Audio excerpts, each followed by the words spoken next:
That was just a warm-up. So number 2, this is a good one. This is Dr. Michael Shermer, who is the founder of the Skeptic Society and as well as the publisher of Skeptic Magazine. So let's see what he has to say about Christianity and sort of the arrogance behind it. Thank you so much. According to the Oxford University Press's World Christian Encyclopedia, 84% of the world's population belongs to some form of organized religion and believes in some form of God, which at the end of this year is about 5.9 billion people. Christians have about 2 billion of those 5.9 billion. About half of those are Catholics. Muslims come in at just a tad over 1 billion. Hindus at around 850 million. Buddhists at almost 400 million. And then several hundred million other ethno-religionists, animists, and other God believers around the world. Worldwide, there are about 10,000 distinct religions, each one of which may be further subdivided and classified. Christians, for example, may be apportioned among about 34,000 different denominations. From a scientist's perspective, such percentages cry out for an explanation. Why do so many people believe these things? But from a skeptic's perspective, which is what I do, what are the chances that these guys got the right God and the right religion, and the billions of other people that don't believe what they believe got it wrong? When you leave the house tonight, just ask yourself that question. What are the chances that they just happened to get it right, and the tens of billions of people that lived before Jesus, they never heard of it? The tens of billions of people that have lived since then who don't believe that, they just happen to be wrong? Or is it more likely that all of these religion and God beliefs are socially constructed, psychologically constructed, and that none of them are right in any reality sense, in the ontological sense? They're all constructed this way. All right. Yeah. Photo bomb in the back. Yeah. I'd like to see where that guy got his haircut. Yeah. That's the only question I want to answer tonight. Dr. Walls would also look great with that haircut. I think we would all agree. So, Dr. Shermer here, Christians, aren't we just a little arrogant? I mean, aren't Christians a little arrogant to claim they have the only truth, and that this many people could this many people really be wrong?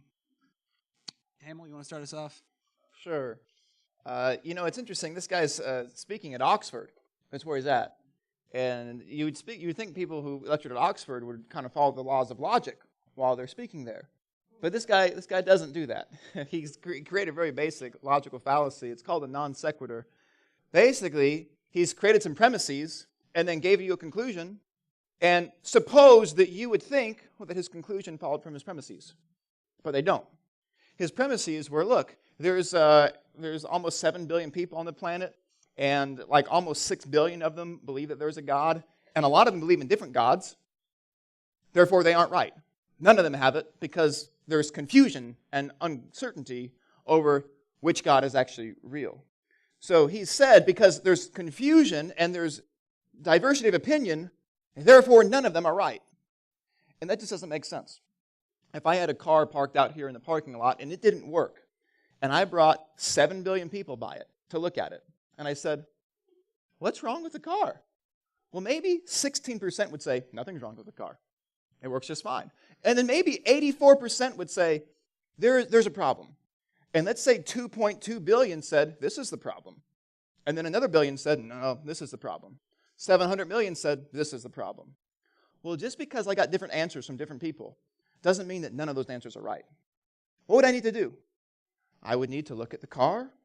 I would need to examine the different responses that each of these people gave me and say, well, what makes the most sense? It might be possible that all answers are wrong, but it doesn't follow logically necessarily that all answers are wrong simply because there's a diversity of answers. And so that's what I would, kind of say to this person.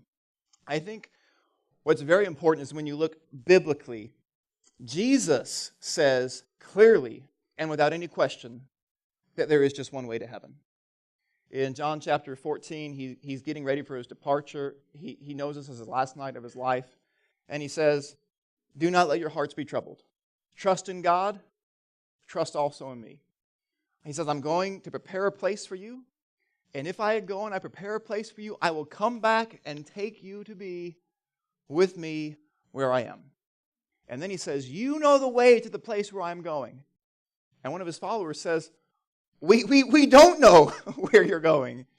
And Jesus says, I am the way and the truth and the life. And no one comes to the Father except by me.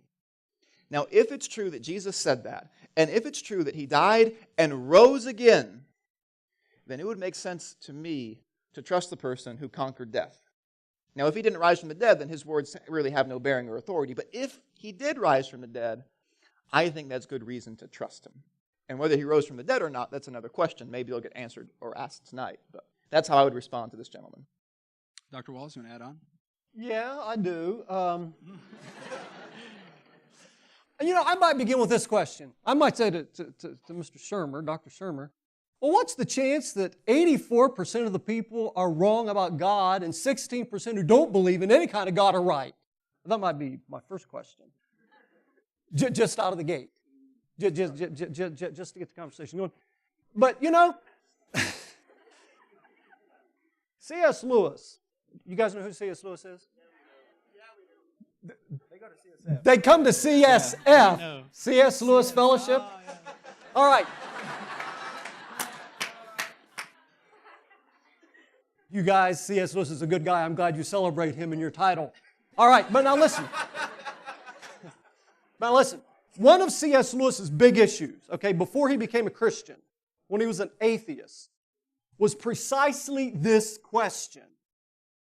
How could it be the case the one religion is right and everybody else is wrong? The rest of them are just social creations, cultural creations, and one got it right? Now, Lewis came to a breakthrough on this position, and this was one of the big things that led to his conversion to Christianity. And here's what he came to recognize.